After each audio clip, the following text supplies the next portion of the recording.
वसुधा के जीवन में एक और बड़ा तूफान आने वाला था। और इस बार तूफान लेकर आई थी नंदिनी, अपने हाथों में तलाक के कागजात लिए।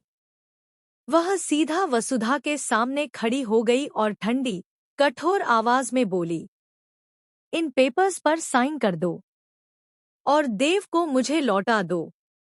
जैसे देव कोई इंसान नहीं, कोई चीज हो जिसे कोई किसी से छीनकर अपने नाम कर ले। वसुधा कुछ पल के लिए जड़ हो गई।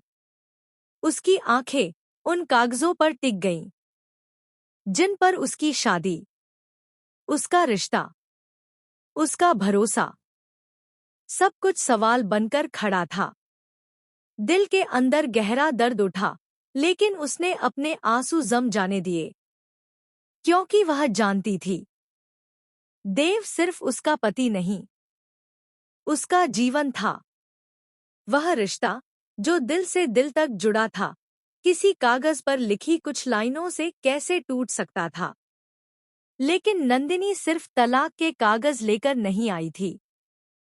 वह आई थी ताना मारने, चोट देने, वसुधा को तोड़ने और उसके आत्मसम्मान को मिट्टी में मिलाने।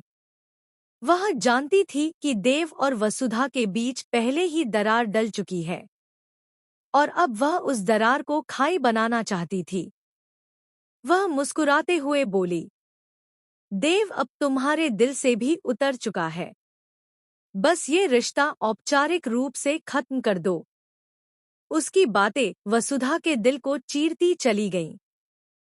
लेकिन वसुधा चुप रही, क्योंकि वह जानती थी कि सच बोलने का हक उसी के पास है, मगर हालात ऐसे थे कि वह कुछ कह भी नहीं सकती थी।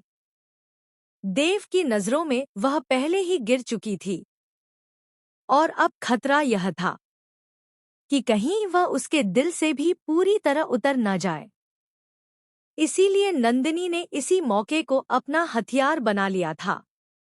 उसका मकसद साफ था, देव को पूरी तरह अपने पास लाना और वसुधा को हमेशा के लिए उसकी जिंदगी से बाहर करना।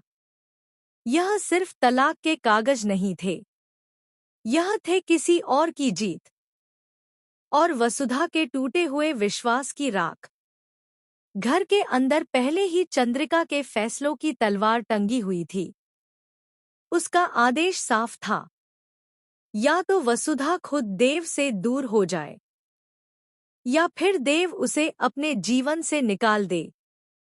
और दुख की बात यह थी कि वसुधा अभी भी चंद्रिका को देवी समझती रही। वही चंद्रिका जो इंसान को उसके दिल से नहीं, उसकी हैसियत से तोलती थी।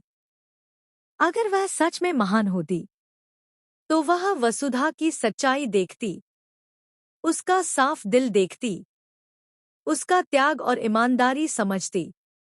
लेकिन उसके लिए वसुधा बस एक साधारण लड़की थी, जिसके पास न दौलत थी, न रुतबा, न दुनिया के